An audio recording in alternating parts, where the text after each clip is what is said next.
Do you want to talk about the most boring episode of Unsolved Mysteries ever that we watched? Yes. We're doing it. It's It's the September. It's fall. I'm feeling spooky. yeah. You know what I mean? Like, I love Mhm. Halloween. I'm ready to like get into Halloween mode instantly. And Unsolved Mysteries usually does that for me. Like, it gives me those vibes. But then this episode did not at all. It was like the worst, most falling flat, least mysterious episode of Unsolved Mysteries I've ever seen.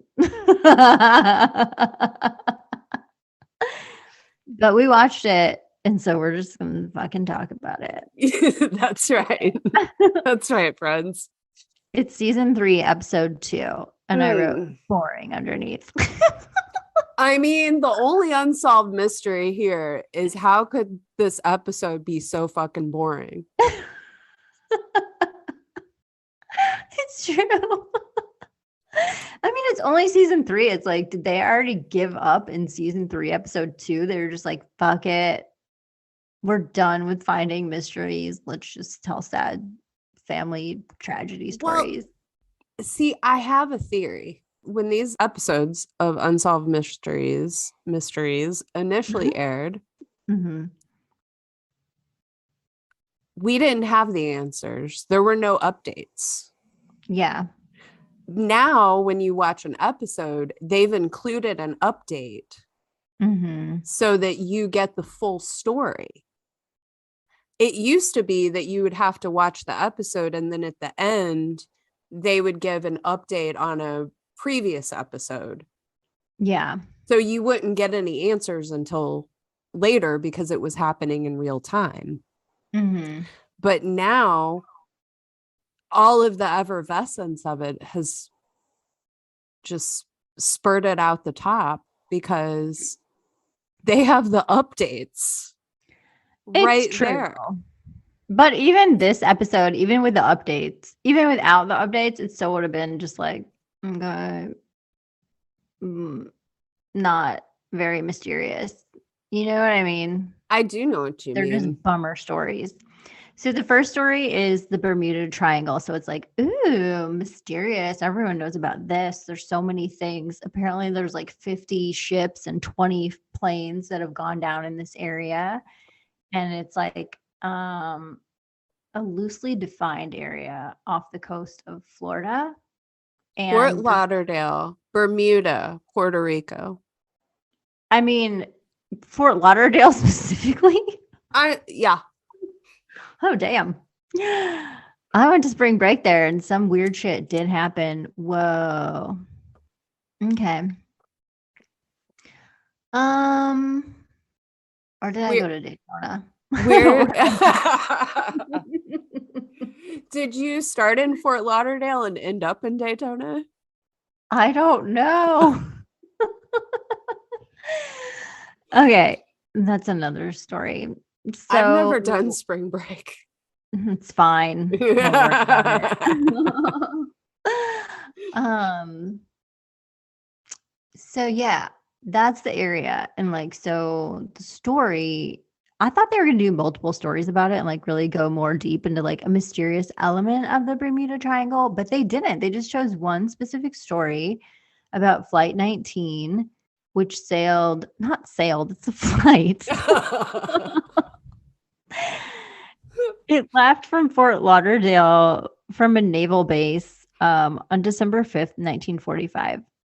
And it was 5 planes, 4 were trainees, and 1 was the instructor, the 5th plane. But apparently it said that the crew was like 14 people. So I was trying to do the math on that. It's kind of an odd number for 5 planes, but I don't know. So apparently they were like leaving these guys. This was like their final training mission before they were done with their flight school in Fort Lauderdale. And the person who was like their instructor was Lieutenant Taylor. And then as they were like the chief or whoever is in charge was going over the instructions with like the trainees. And then Lieutenant Taylor comes in and he's like, can I talk to you for a second? And then he's like, I don't feel like I should be flying today. I just don't feel right. And then he's like, why? And then he's like, I don't know. I just don't really feel right. I don't feel comfortable going out today. Sarah, do you believe that Lieutenant Taylor could have possibly had a sixth sense intuition that he was about to be sucked into the Bermuda Triangle? I would like to think that, because that would add like some element of mystery to this story. So I kind of wanted to go with it because I'm like, okay, that's something interesting. Then other people say that he just like maybe had an earache or a sinus infection, or he was hungover, something like that. Because he was like young. He transferred there from Miami to Fort Lauderdale. He's like a hot pilot. He was probably partying it up, you know. Who knows? I don't know. I don't want to disparage his name. Like, I'm sure he had good reasons, and he was trying to do the right thing by saying like, I shouldn't be fucking flying today. And then they're like, sorry, you're the only person here available, and this has to happen today, so you're going up. Run way to the danger zone. Exactly. In the remake, like on the Unsolved Mysteries, you know, little snippet of this, they had like some big buff dude with like the aviator glasses on and like his jumpsuit, his flight suit, like unzipped down to his chest. And I'm like, they're totally trying to like milk the whole like Top Gun aspect of this right now. Did you feel that? Mm-hmm. Yeah. So they go out, and then it's like, Lieutenant Taylor is just supposed to be like in the back, just watching these guys fly and like critiquing them and grading them, because they're still in training, but they're like almost done and they've flown a lot. Like they're still experienced. He's the Tom Skerritt character. He's a Tom Skerritt. Mm-hmm. And they have to do like a fake bombing mission. So everything goes fine, and like they do the fake bombing, the bombing drill, or whatever it's called. And then suddenly, like as they're starting to make their way back, so they're heading back like in the direction toward Bermuda, it looked like on the thing. Because I think they had to do like one more thing. What you're doing? They're forming I'm the airplane. Yeah. You think that you're reminding me of E.T. right now. Well, and there's like a light right by my finger. So everything's gone well. They're like heading back. They just have to do like one more thing. And then suddenly, like Lieutenant Taylor's compass isn't working properly. And then he's like, you guys, I think that we're lost. And it's like, well, first of all, you're in the back. Second of all, if your compass isn't working, why the fuck are you telling people to follow you? Because you're the boss? Exactly. So again, I don't want to disparage his name because we don't really know what went on. No, we don't know what happened.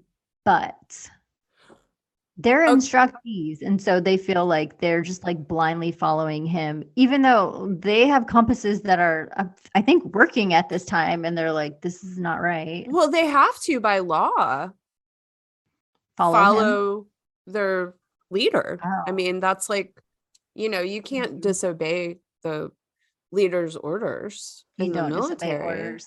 Yeah.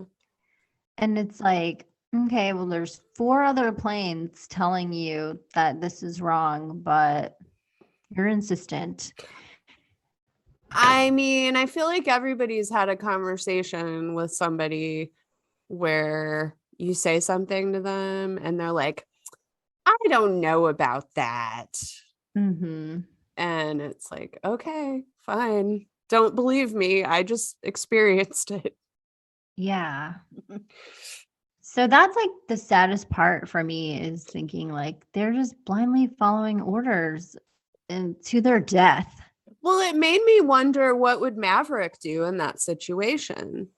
Maverick would not have blindly followed orders.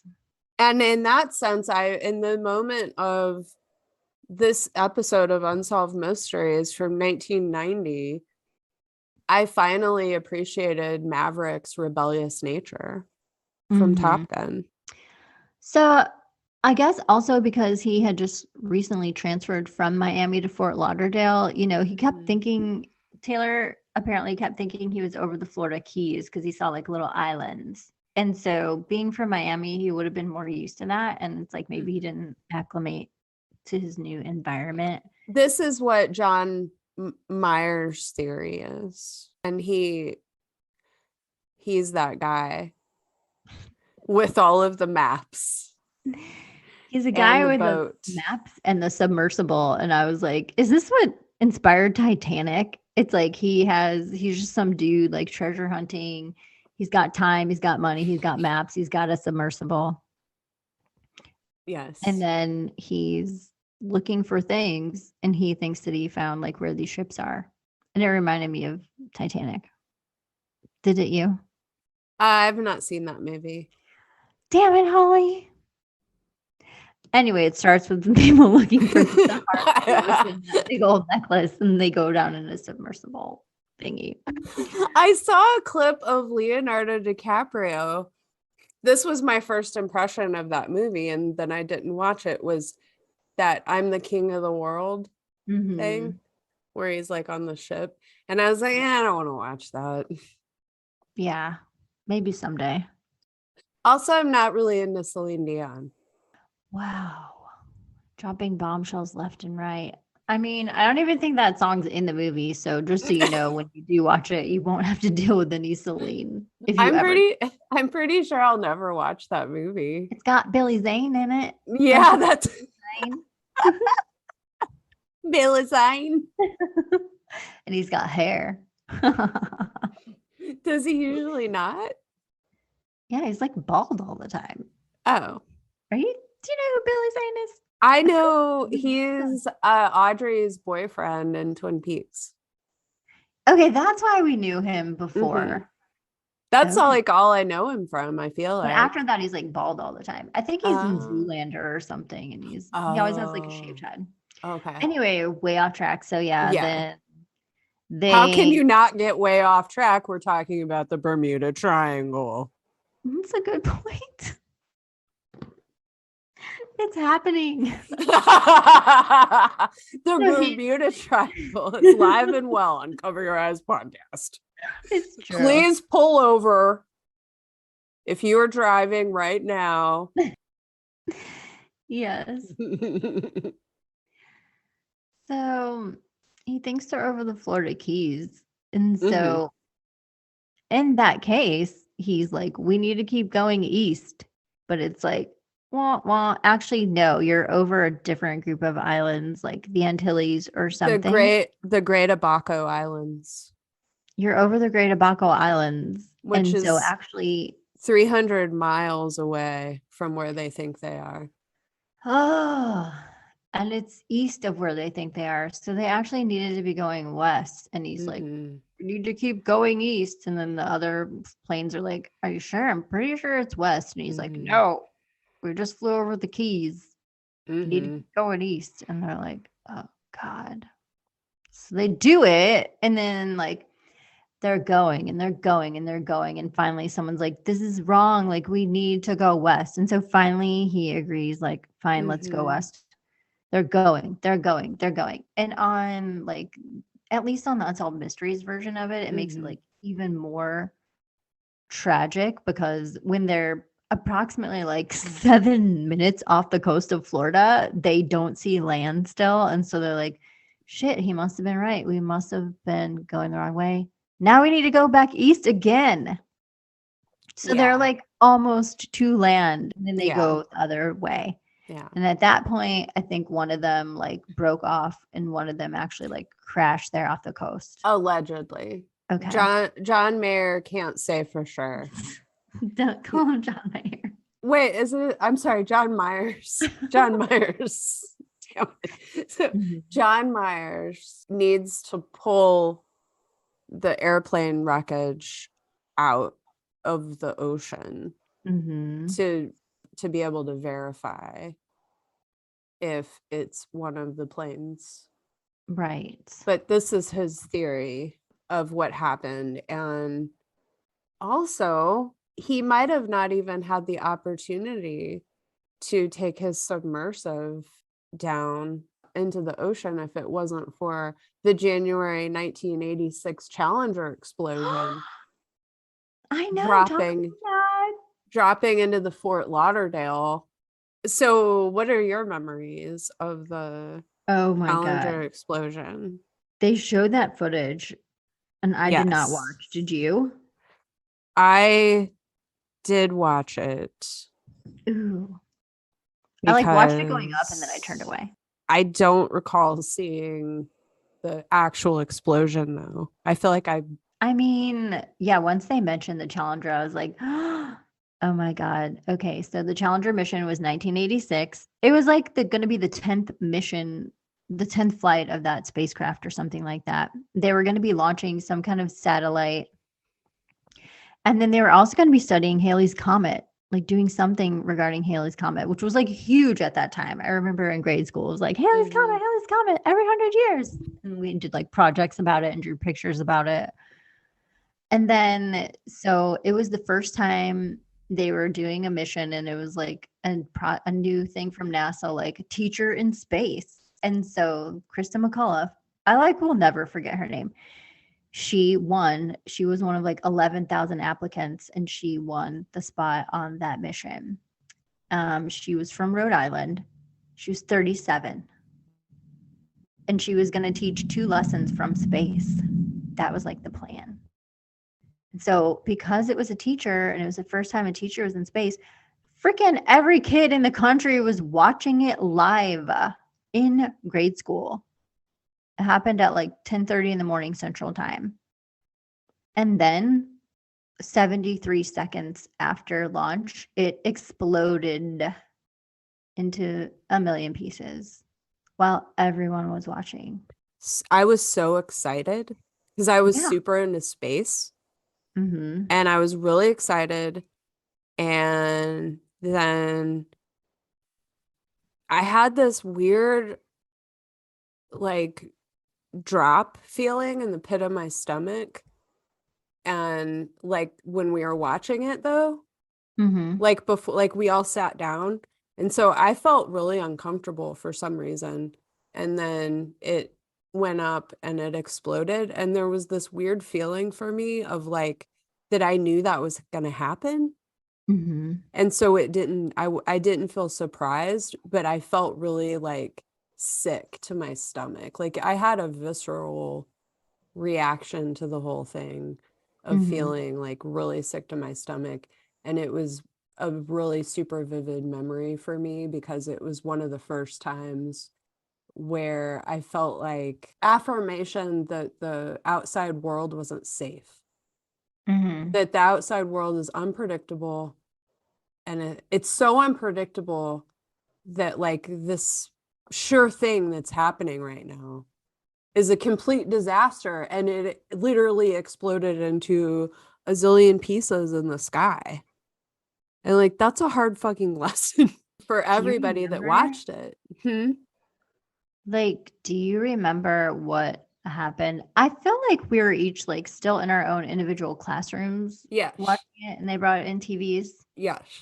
So I remember like sitting at the desk and like having the TV wheeled up and being like all looking forward at the TV. I was trying to remember what grade. I know. So because I feel like 86, it would be like 2nd or 3rd grade. See, I thought it was 2nd grade. Because I remembered Miss Harris. Right. And she was my 2nd grade teacher. Yeah, mine too. So we were in the same class, actually. We were in 2nd grade together. Yeah. We didn't become friends really till 4th grade. Yeah. I don't think we sat by each other. Wait, did you have Miss Stinson? Yes. Shit, we were in 3rd grade together too. What the fuck? That is weird, dude. That's so weird. About this, but we had to have been sitting by each other because our names are close. Yeah. What? I don't know. Why did we become such good friends in 4th grade? And like, I don't really remember before. Yeah, I don't either. Let's explore that later. Yeah, I guess maybe our senses of humor's just aligned. I guess. I don't know. We should think about that. Yeah. That's mind-blowing. Yeah, so we were in the same class, so we watched it together. Yeah, we watched it together. What happened? after? Like, what was the aftermath? I remember Miss Harris. I remember the look on her face. Oh my God. Because at first it was like her eyes got really wide. Yeah. And she was staring at all of us for a second, like kind of frozen. Mm-hmm. And then I could sort of see this. I felt like this dread. I just felt it's more of a feeling of like she's so scared right now. Like Yeah. she has to interact with us when she's in shock herself. Because that was one of those events that happened that's like a mass tragedy that's happening in real time. Mm-hmm. And when that happens, it has a different energy to it. It's interesting. Yeah, just imagine having to like face a classroom full of second graders that just watch a teacher explode live on television. Like, what was that like? And I don't remember anything besides that look on her face. Mm-hmm. Because it was also like a moment where I felt like connected to her. Mm-hmm. And it was one of the first times I felt connected to one of my teachers where I was like, oh, she's not just she's not just my teacher. She's like she's a person outside of teaching this class, I guess. It was like an awareness of that, I think, too. I've thought a lot about this experience of seeing the Challenger disaster, explosion. Also, I probably too, because he's like an uncle age, but he's one of my cousins. Mm-hmm. He worked at the plant that made whatever, like the ring. There was like some ring. It only got up to a certain temperature. The ring, whatever his company is responsible for Oh man. that. And like a bunch of people lost their jobs because that company got in big trouble or whatever. Oh I my think God. You're Wrong About does a episode on the Challenger explosion. Mm-hmm. That'd be good. Yeah, it was. Terrible. So it was pretty significant in my mind. Everything's unstable. Chaos reigns. That's like That's an why I became an interest. anarchist in second grade. Exactly. You're right. You might as well embrace it. Wow. Yeah, that was huge. That was a huge moment in our childhoods. So what about you? I mean, I just remember, yeah, up to that point, but after the actual explosion, I don't remember what happened in the classroom. But I remember like going to the house where because I got babysat by my friend's mom down the road, and I remember like just being in their living room and watching it on the news that day, like just seeing the explosion like over and over and over and over, and just being like, oh my God. I don't know. I just felt like, yeah, I'm like sad and scared and disappointed. It wasn't a good feeling. I would even say it was worse than when a kid threw up in class and they went and put that like weird pink sawdust stuff on it. Agreed. Way worse than that. Why do I have so many vivid memories of vomit in grade school? But like for me, I agreed. I do too. There's a lot of vomiting in grade school in the Yeah, and I classroom. remember like details Yeah. of what it looked like But and whose it was. up until like, that's like about the worst thing that happened in school. Like that, like kids puking in the classroom was like the most traumatizing thing for me at school until we had to watch the Challenger explode on TV in real time. And then it put the vomit in perspective. Oh my God. You're right. It's horrifying. It really is. I'm pretty sure there's a You're Wrong About episode Okay. that is about, they go into detail about all of the things that happened with the Challenger disaster. Mm. It's And just like, a this lot should of not have it, happened. This should not have happened. exactly. A lot of it's like people being impatient. That is never good. Okay. So yeah, because of the tragedy of the Challenger explosion and where the debris landed, then it like led people to be searching that area for the debris, and then they found like, oh, here's a plane, but they thought it was just like a DC-47 or something that was like not mysterious, and they just were like not interested in it. But then John Meyer heard about it, and he was like, that might be one of the Flight 19 planes. And so he got his crew together and he went, and it matched all the descriptions of the type of plane that was, which I think it was an Avenger, it was called. I didn't write it down, but I think it was an Avenger. And he was like, yes, this is it, this is it. It was that type of plane. And then so he was able to use like the mechanical arm on his submersible to like pull off the plate to try to get to where the engine was and see if it had a serial number. But then when they brought it up, they couldn't find any serial numbers to confirm that it was like an Avenger from that actual flight. And he's like, the only way we'll know is if we can bring it up, which is like a huge undertaking, which would take like tons of funding. And so there was no update on that one. Mm-hmm. Then I looked it up, and it sounds like that it actually was not one of those. I didn't think that was. They've still never been found. Yeah, because they got sucked into the Bermuda Triangle, Yeah. which So, is a portal that flies you into another timeline. And it's mm, somewhere out there in the middle of Bermuda, Puerto Rico, and Fort Lauderdale. it's in the middle of Bermuda, Bahama. Come on, pretty mama.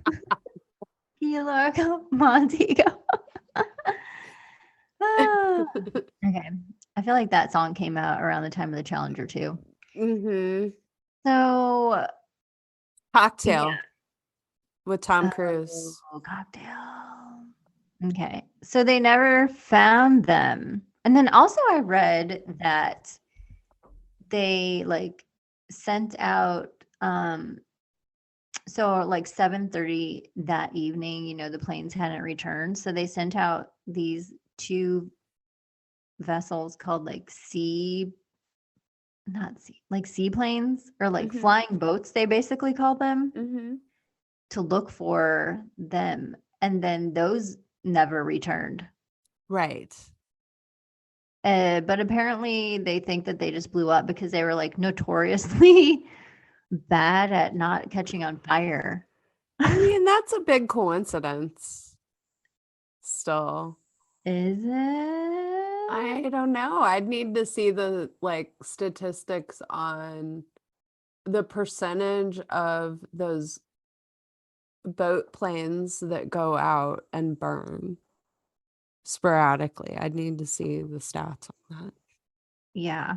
If it was like 50% of the time they explode, then yeah. I'd be like, yeah, they probably just were, exploding, but Yeah, they just call them flying boats. It's like, can we think of a better name?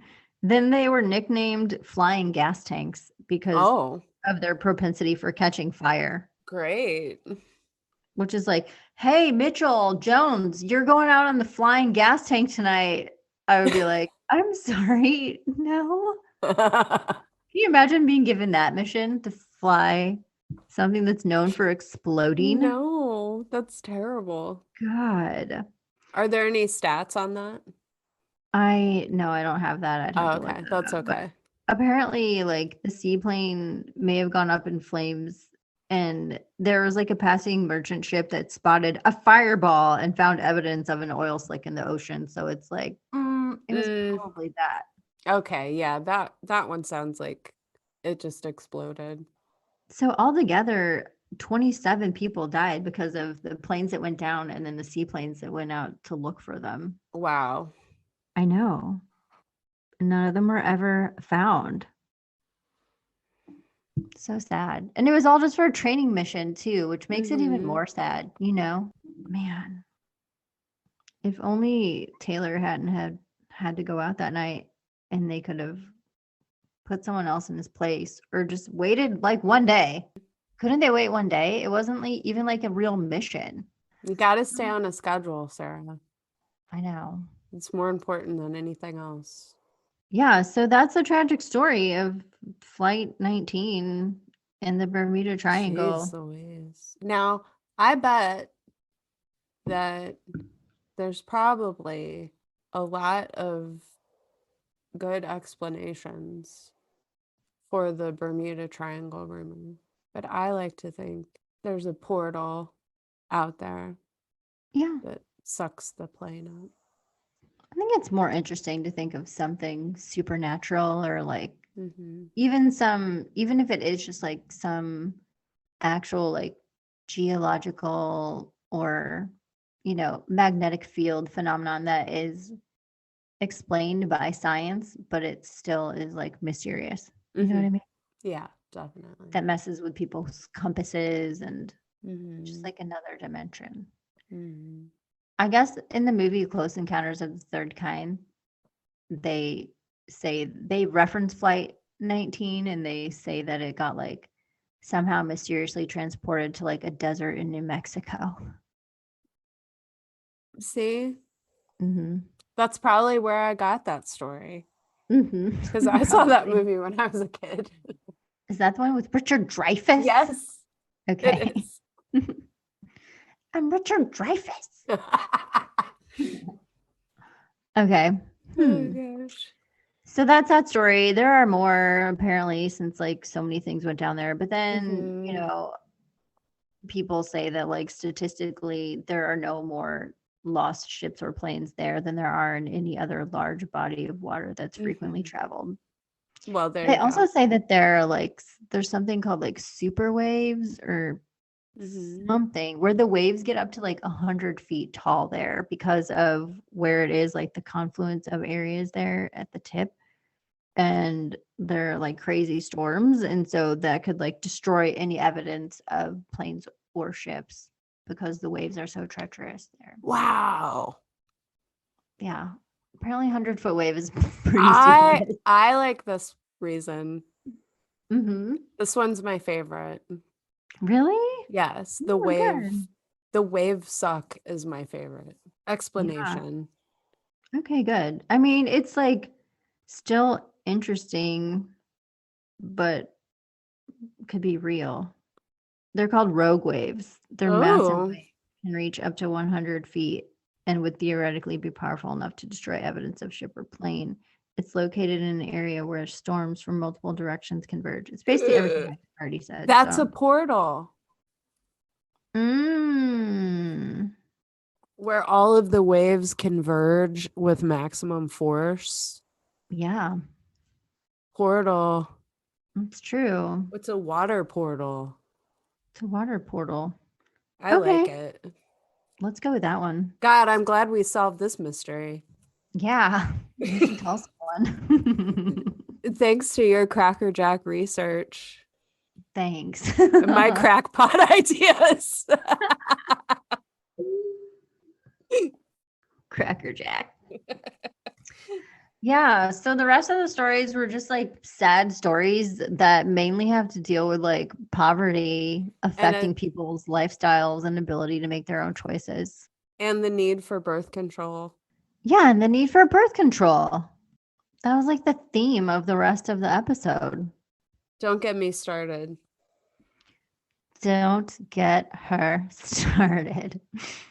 It was like the next story was a woman who basically just kind of like they say got in with the wrong crowd in high school and was like involved in a robbery, like an accessory in a robbery. And so she got sentenced to a year in jail and she like had a baby in jail. So they took it away and she gave it up for adoption. I think they said she like willingly gave it up for adoption.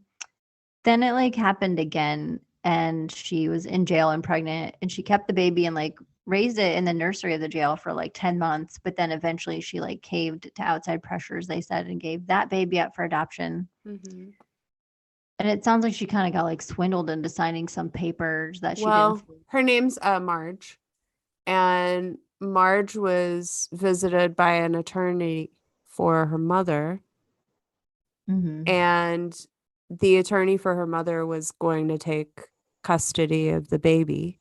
When she was looking over the papers to sign, and she was like, I don't understand any of this. And the attorney said, don't worry about this. That's just some legal jargon. You can sign here. That was my favorite quote.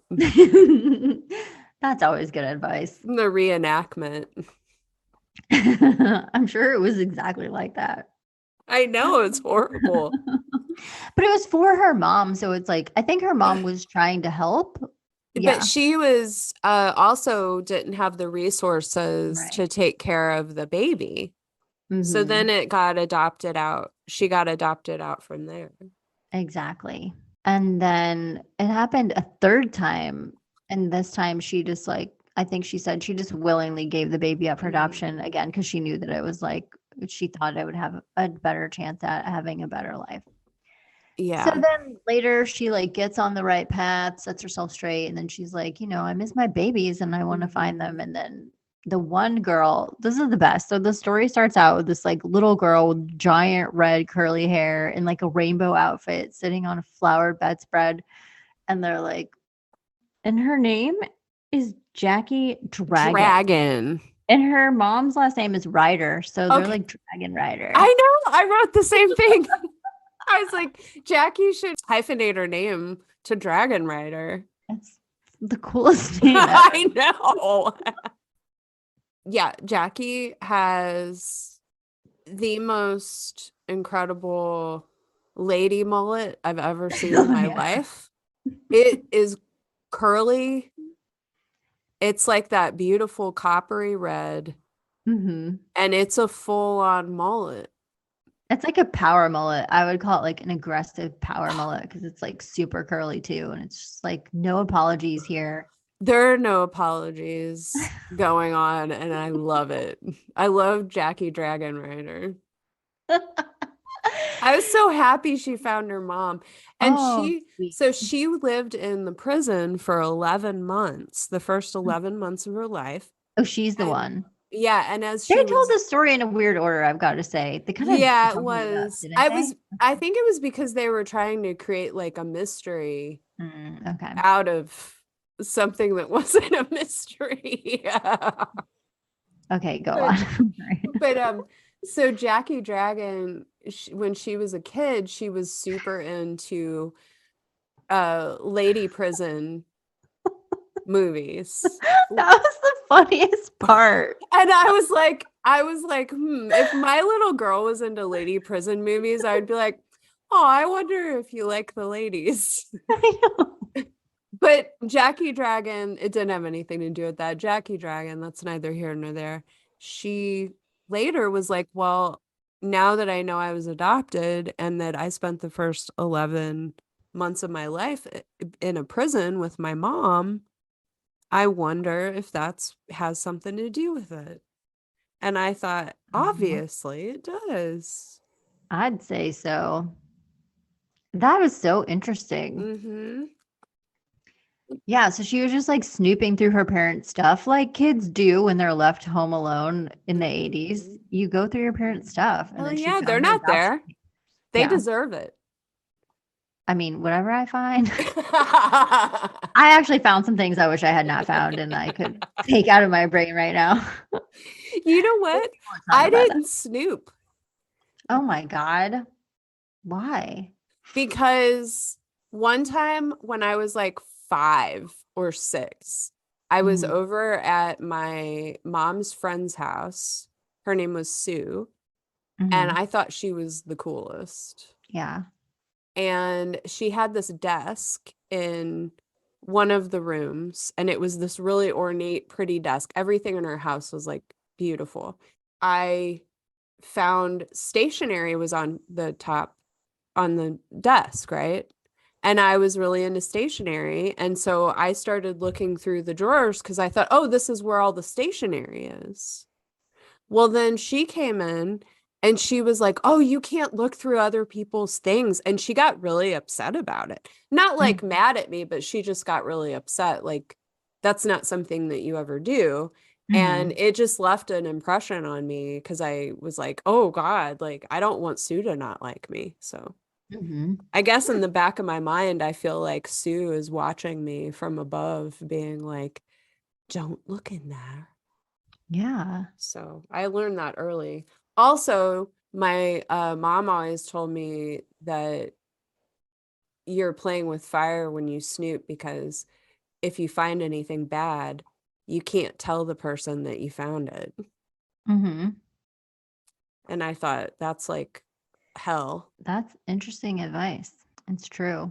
I Of wonder what course, she read through all of my journals and poetry and burned it all when I was like 14. So, you know.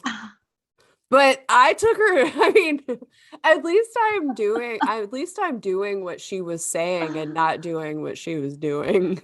Exactly. Oh my goodness. Which reinforced that you shouldn't snoop for me. Yeah.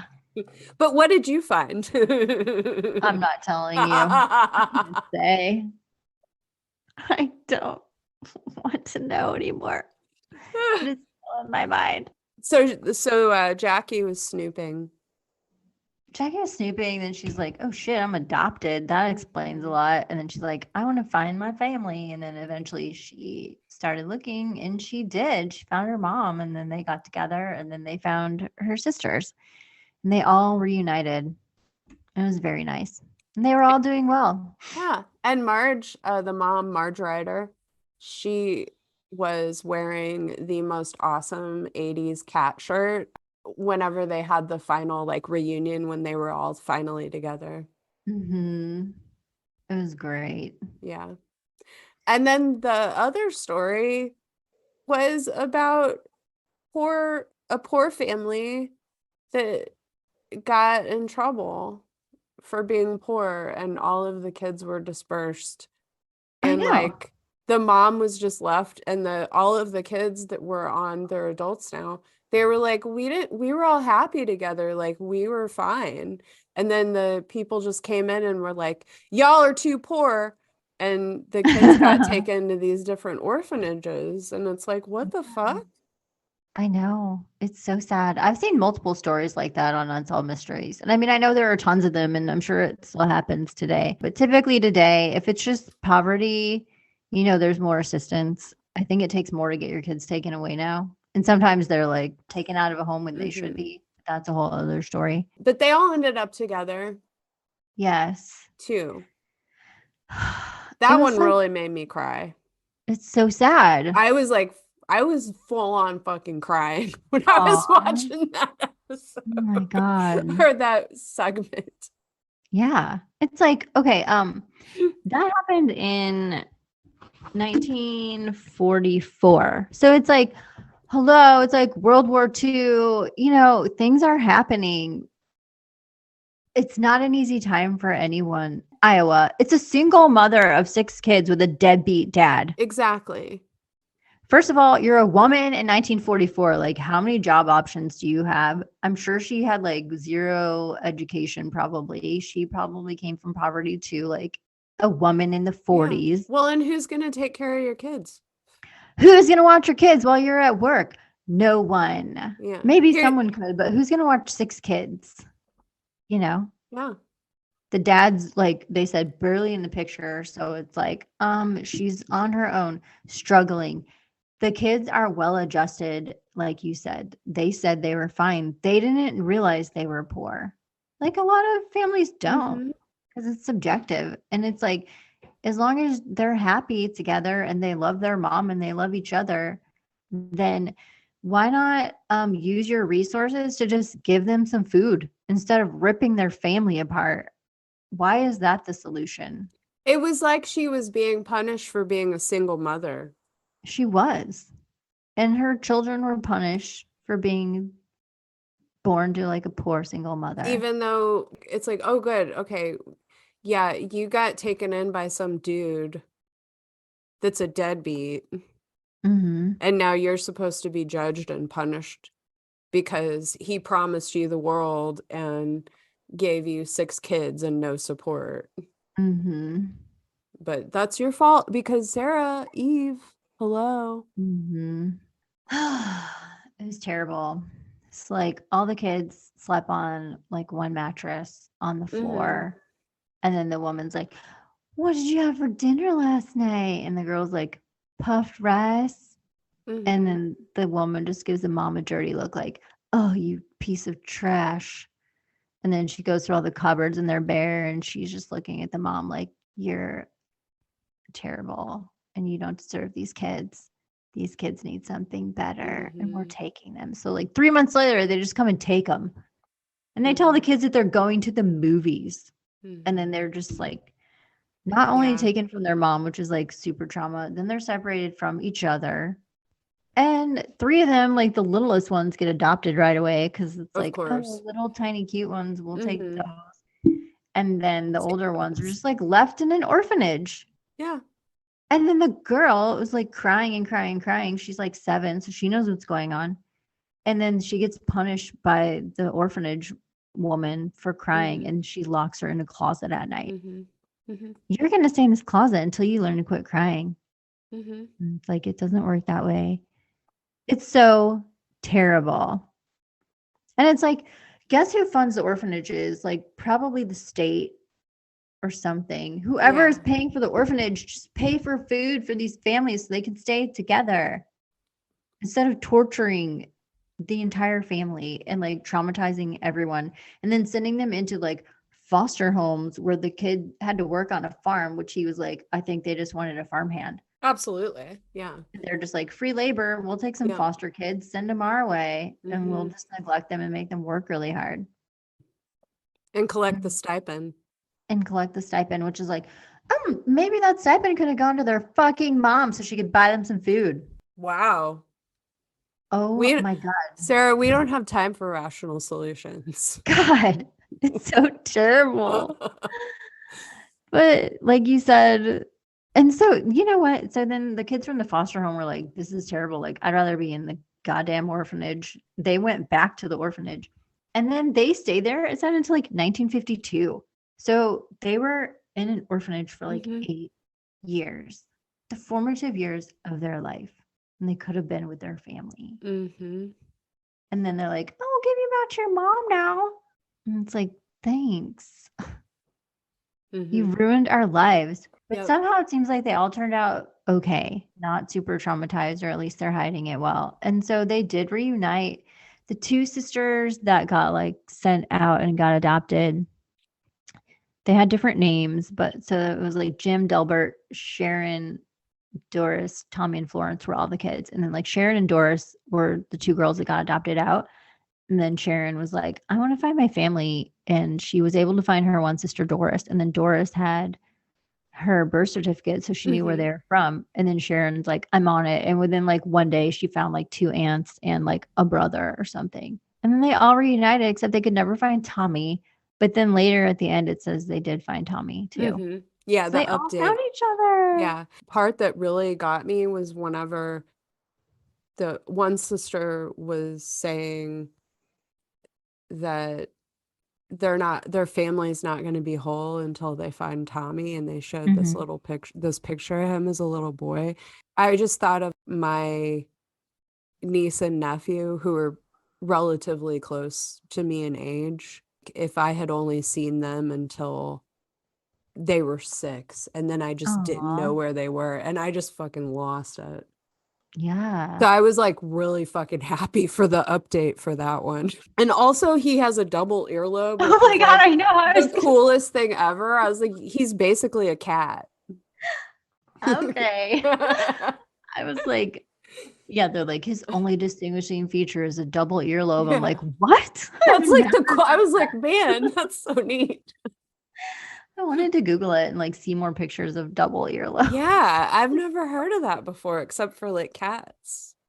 I had never either. Yeah. Cat people. Yeah, so that was a happy ending. And then it's just like, I can't believe that happened like so frequently.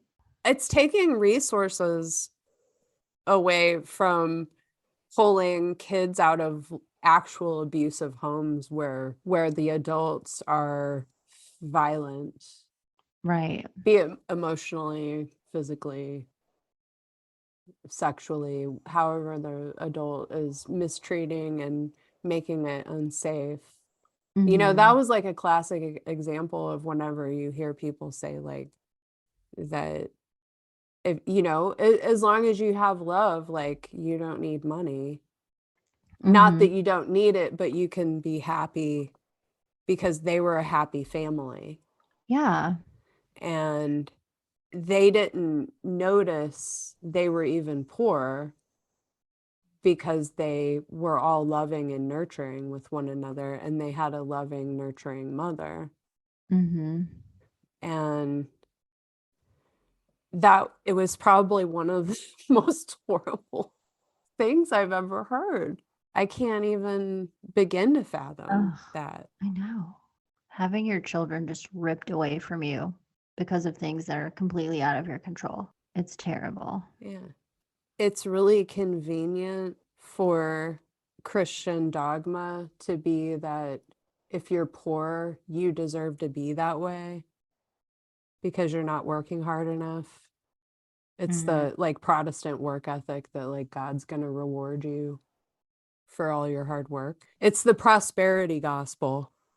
You know, all these televangelist people, they all subscribe to the prosperity gospel of God rewards. So like if you have a lot of wealth, that's a sign that God is looking favorably upon you. It's very convenient dogma for a capitalist society.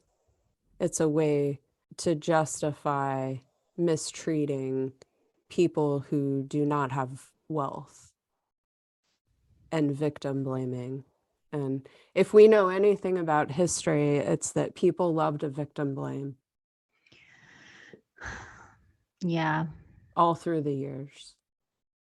It's tradition. And that's what happened to the Hex. The family's named Heck. Heck. What I know. the heck? It's terrible. But they all got back together, and that's the happy ending. Great. Oh, I was going to say I didn't watch the last one.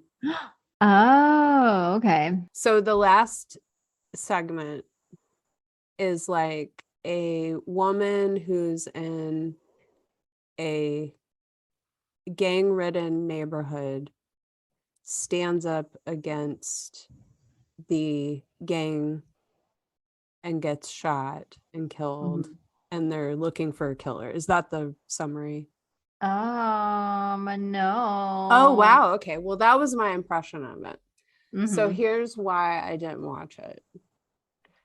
Because I got this really, okay, whenever we were growing up, there was this whole idea of like the super predator, which is totally fucking racist bullshit, which is just like kids who are black, like black teenage boys who live in low income neighborhoods, like these really stiff penalties for crimes, a turning away from rehabilitation and an embracing of punishment.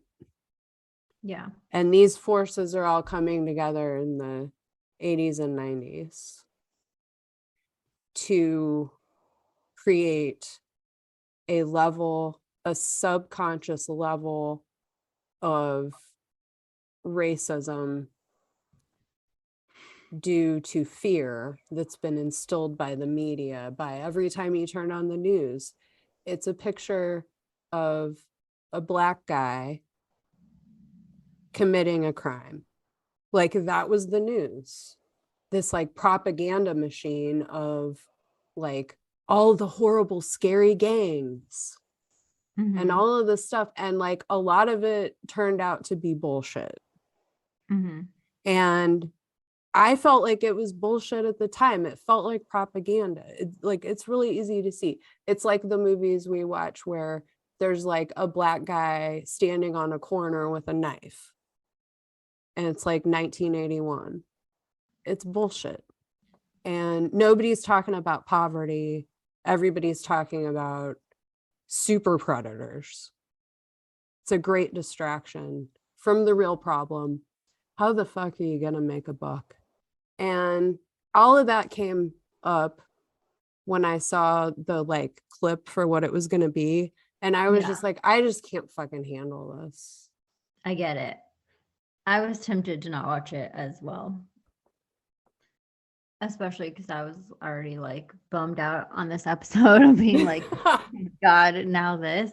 But so yeah, it's a woman. It's in Palo Alto, California, and apparently Palo Alto is where Stanford is. So it's like all like Ivy League and fancy. But then like East Palo Alto like is just like a regular neighborhood.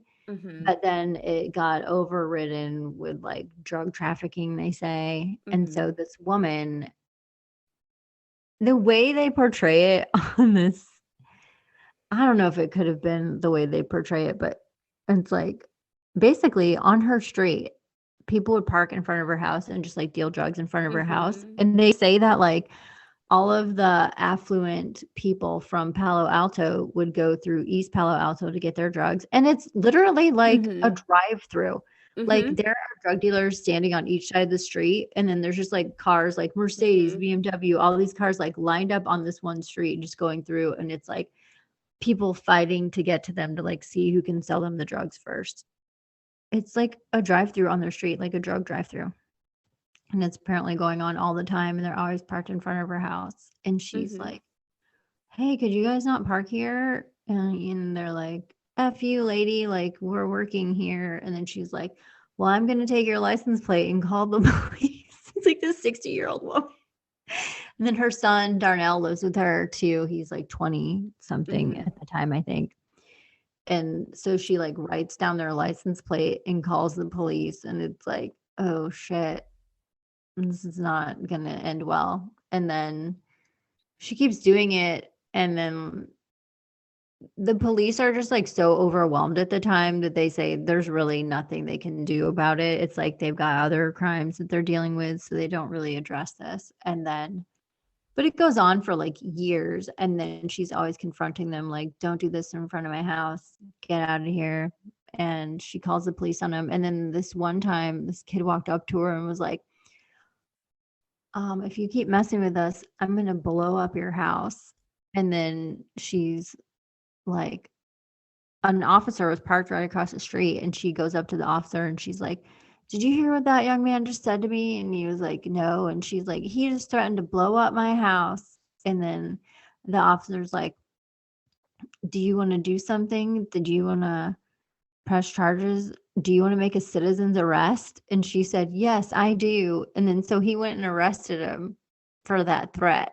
But then she's like, he got out like right away. You know, it didn't really make a lot of difference. And then another time she was telling these guys like, get out of here, you know, go somewhere else. And this guy came up and just like punched her right in the face. And so she slapped him back, and then he grabbed like a piece of wood, and then she got it away from him. Yeah, he was gonna like hit her with a 2x4 or something, and she got it away from him, and she went to her house, and they're like, go ahead, call the police. And then she did, and he got taken to jail. But then she's like, he was already like back on his way home while I was still there filling out the paperwork to file, you know, a claim against him and a charge against him.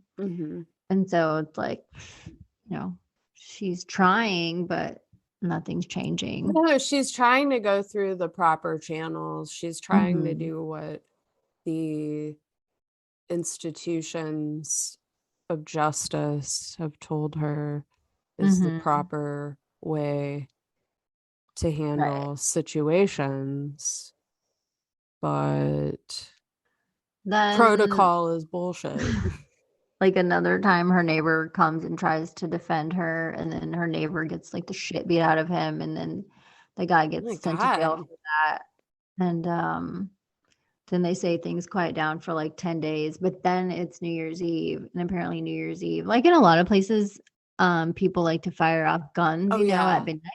So that was happening, and she's like, I was in my bedroom and I heard the guns, and then I was like, oh, it's just for New Year's Eve. And then she's like awake, so she goes to watch TV, and then like 20 minutes later there's just like a hail it's raining gunfire, a hail of bullets. Mm-hmm. And they shoot like 35 rounds into her house and she gets shot in the stomach. And her son's there and he calls 911. So she survives. And then they say after that happened, then everyone like really rallied around her and they were like, enough's enough. And apparently it helped like clean up the neighborhood. And they show her like walking to a park and kids are playing at the park. And Mm-hmm. she's like, it's changing slowly and I hope that it continues. Oh, so it's uplifting then. Yeah. Where was the mystery? They never figured out who were the two gunmen. Oh, okay. So it Right, was right. like looking for the info on Yeah. Yeah, that was it. So that was the episode. The most exciting part of the episode was Robert Stack actually went like on location in Palo Alto and like walked in her front yard and he was wearing like a button-up shirt and khakis with no trench coat. And I was like, oh my God. He was wearing a lot of different outfits this episode. Okay. And I will also, his eyeshadow was not as prominent as it has been on other episodes. But I have to say, I agree with the makeup lady. I think he looks good with eyeshadow. I'm on it. I'm with her on this. Oh, I stand by God. the makeup lady on Unsolved Mysteries. Nice. I watched a different episode in Mhm. addition to most of episode 2 from season. Yeah. I watched episode 6 from season 3 because it advertised that it was a real life Twin Peaks. Mm-hmm. And I thought, well, obviously we have to watch this one. And you thought the same thing? You agreed? Yeah. And then I don't know. The only thing I can think of is the first story. There was a bridge in the town that they were talking about that looked very similar to the bridge in Twin Peaks. It's the bridge that Ronette Pulaski in Twin Peaks walks across when she's the next day when she's all disoriented. And the bridge looks similar to that.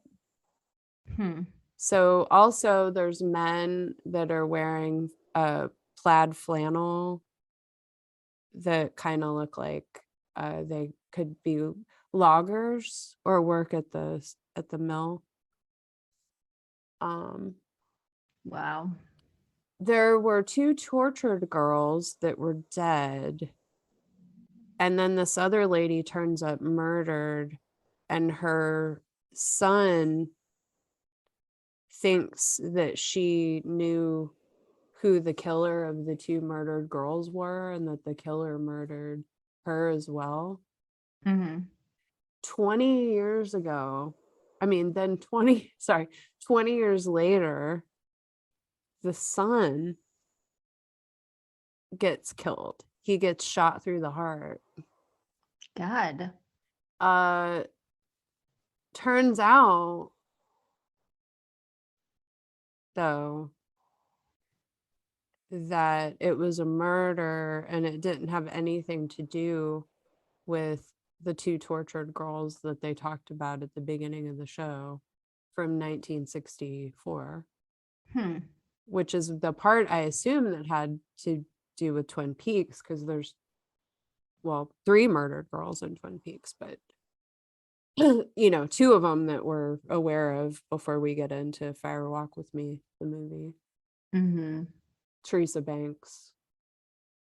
Well, actually, no. I guess we do know about Teresa Banks. Yeah.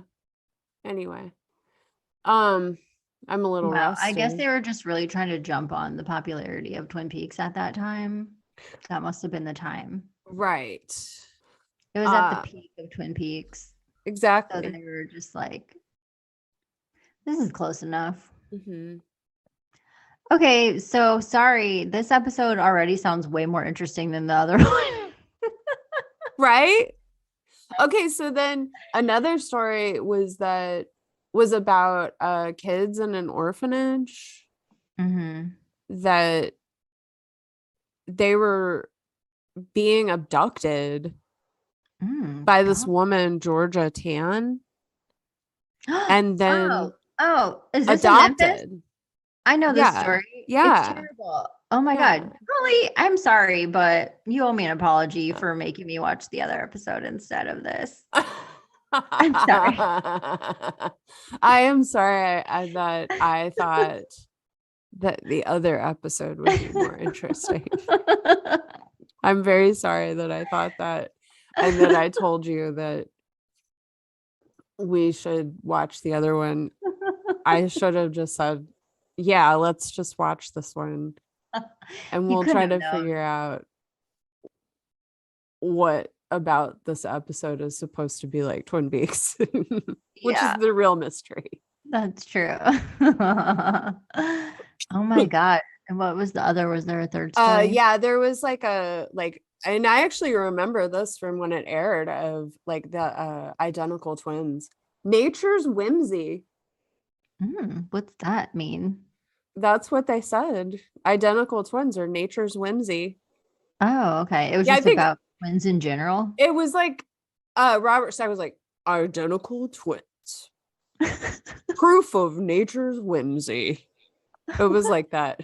And I was like, nature's whimsy. That's hilarious. It was great. But yeah, it was about these Mark and Jerry Levi, who were separated at birth, and they're identical twins. And then they reunite 33 years later, and they're both firefighters. Like, it's like everything about them is like exactly the same. Like, they do all of the same stuff. Like, eat the same foods, they have the same habits, like they have the same mannerisms. It's as if they never grew up apart from one another. Wow. And then there was this other twin couple who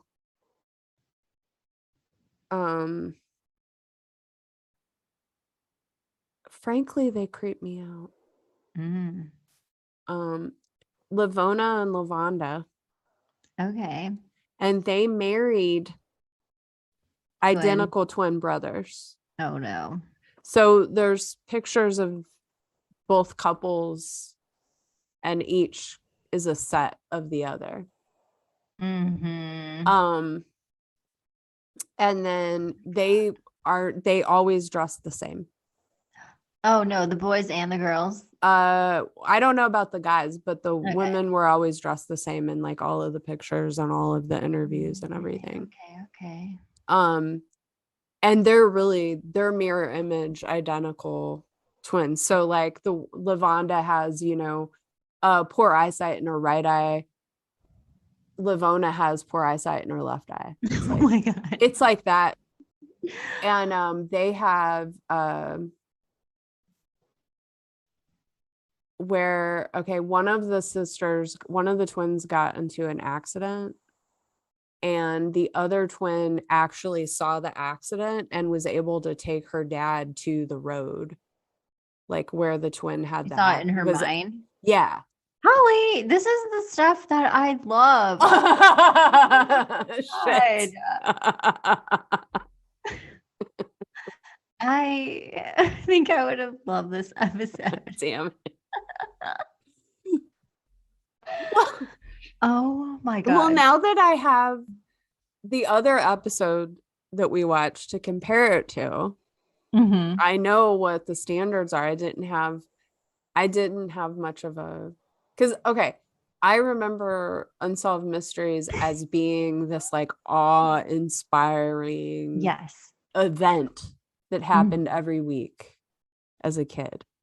It's true. And I never missed an episode. I know you were crazy about it too. I was. But when I watched this episode, I was just sort of like, okay. Yeah. And I didn't really feel any of that. And so I think that's why I thought, oh, this episode's boring. Maybe, the good one, there's another one that's really good. And it's probably the Bermuda Triangle one. Damn it. They tricked us. Well, we could still, I mean, if you want to watch this one,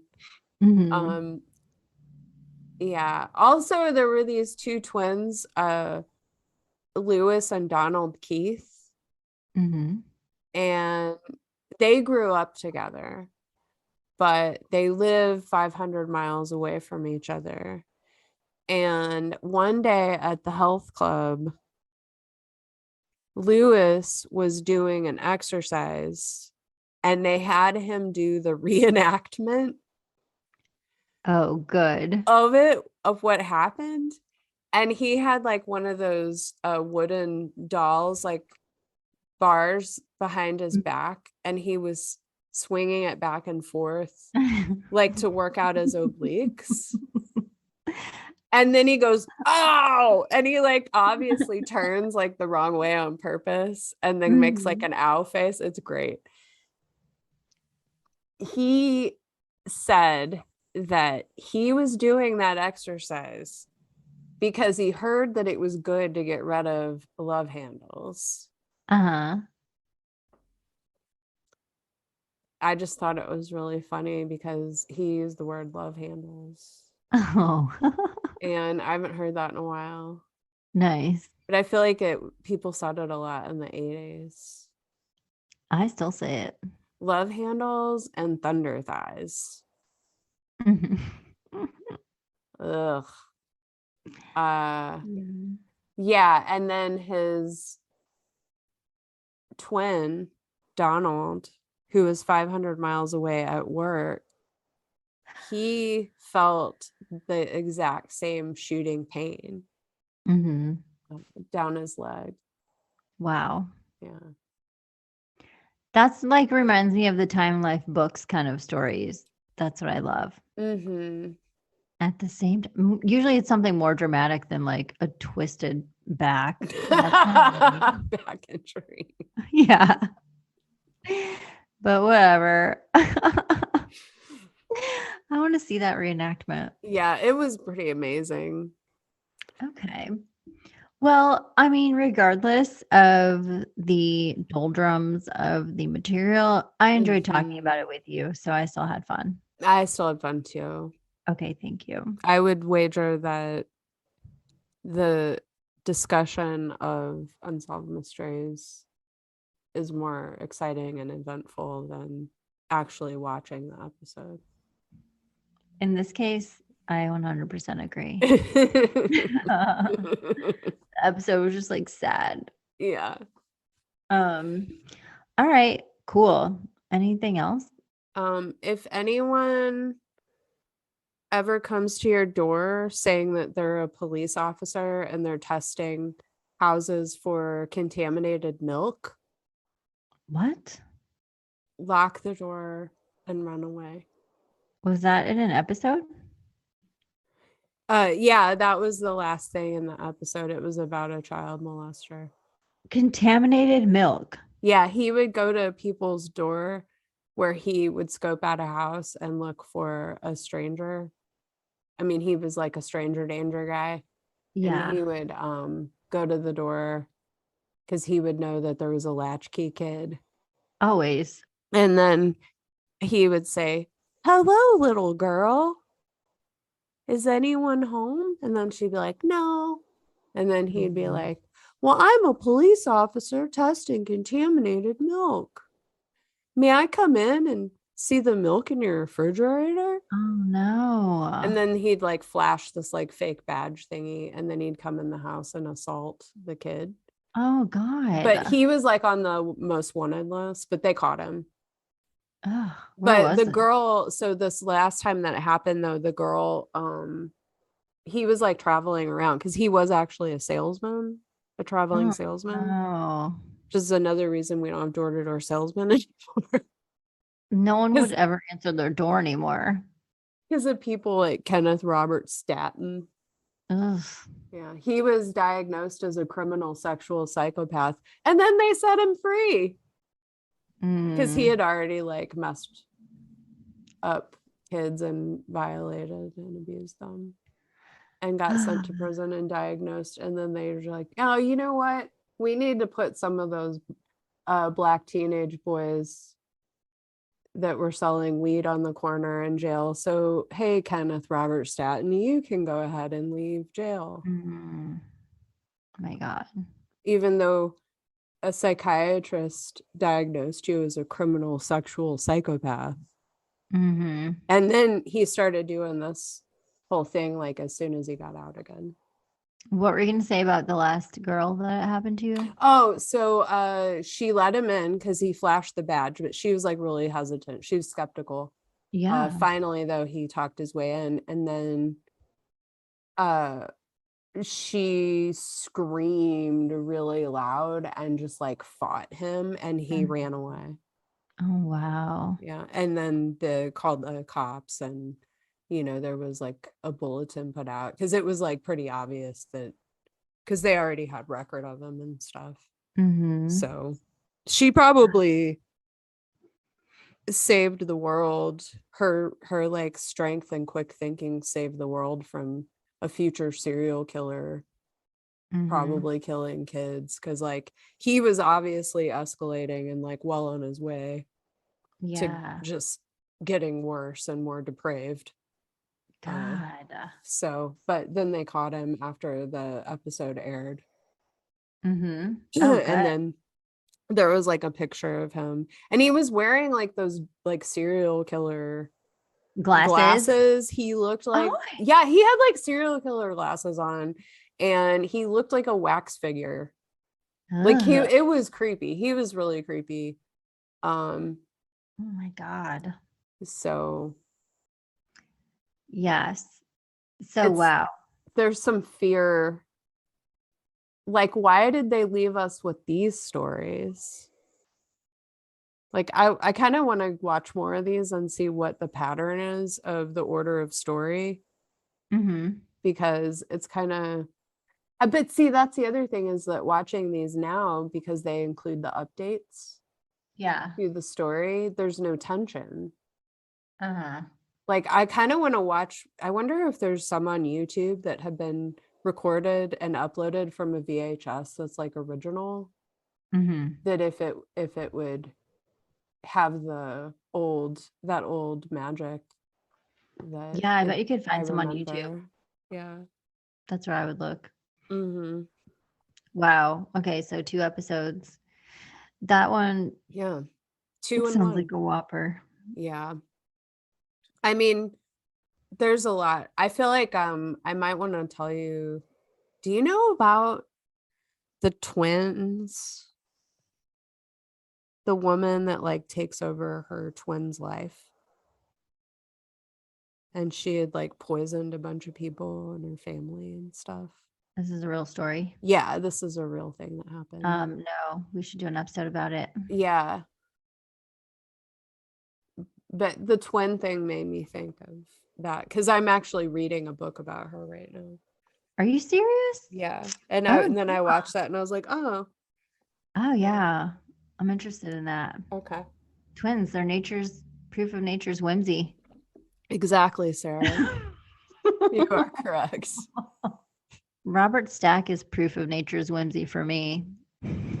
Especially with eyeshadow on. Yeah. I got hit on by twin girls before. Oh. And it was real fucking weird. And I did not like it. Yeah, I can see that.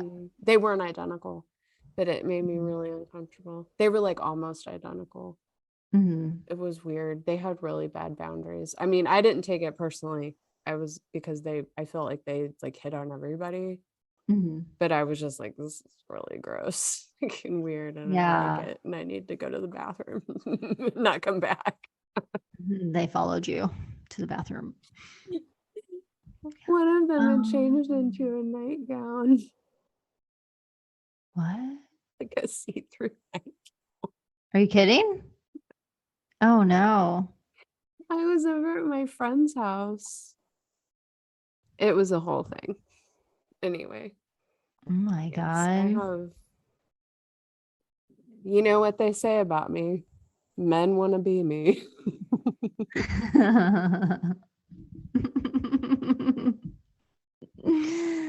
Yes. And women want to be with you. They're twin sisters. Oh God. That's what we always say about old Holly. Yeah, I don't want that story. I actually have it. I also have an inappropriate story about snooping in your parents' stuff that is also incest related. Oh my God. Do you want to hear it now? No. Okay. I'm gonna hopefully be going to bed soon. And well, there's no real incest. Okay. It's a porno that was found. Oh, okay. That was like a fake when everyone's step related. So they're not really. Okay. You can pretend, but not really. Yeah. So yeah, but remind me. Okay. To tell you, maybe that'll be for a Patreon. Something. Ugh. Okay. All right. Well, that was all interesting. You know how you just went, ugh? Yeah. That was my reaction to what happened. When my friend pulled out the stuff she had found in her mom and dad's closet. Oh my God. Yeah. Now make this a Patreon, please. Okay. Exciting and disturbing. Okay, mysteries were solved and a good time was had by all. Thank you for joining us. Indeed. We love you. I love you, Holly. I love you, Sarah. Thank you. I love you, listeners. Bye. Bye.